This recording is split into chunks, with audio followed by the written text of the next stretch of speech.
Bharatiya Janata party Mahayuti गठबंधन विजयी हो रहा है। याद करिए, शिवसेना शिंदे गुट के पास 55 सीटें आ रही हैं और महाअगाड़ी गठबंधन, जो इंडी गठबंधन है अखिल भारतीय स्तर पर, यह मात्र 49 सीट जीत रही, 49 सीट से मात्र पर सीमित होकर के रह गई है। यानी देश की जनता नकारात्मक राजनीति को, बांटने वाली राजनीति को पूरी तरह खारिज कर चुकी है। और इसीलिए हम कह रहे हैं कि बटेंगे तो कटेंगे, एक रहेंगे तो सेफ रहेंगे।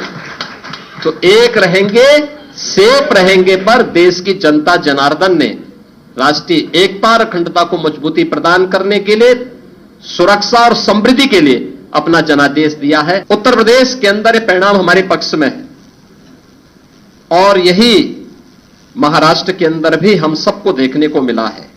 एक प्रचंड और अभूतपूर्व ऐतिहासिक विजय भारतीय जनता पार्टी महायुति गठबंधन को महाराष्ट्र के अंदर प्राप्त हुआ है।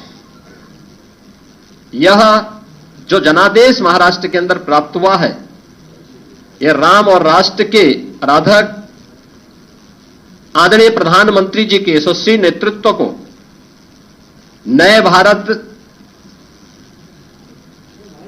के नए महाराष्ट्र के विश्वास की मोहर है।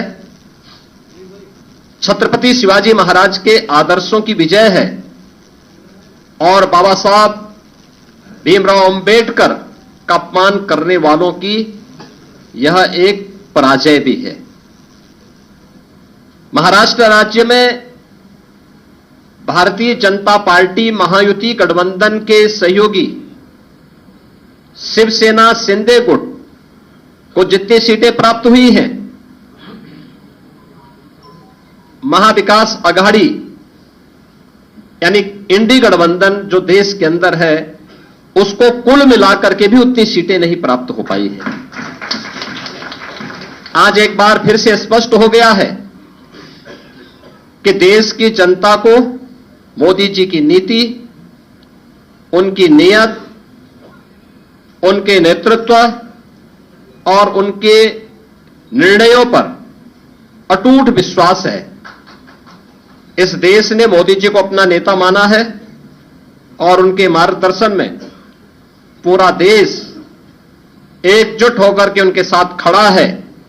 यह आज का चुनाव, चाहे वह महाराष्ट्र का चुनाव हो, उत्तर प्रदेश का उपचुनाव हो या देश भर में हुए उपचुनावों के परिणाम इस ओर हम सबका ध्यान आकर्षित करते हैं।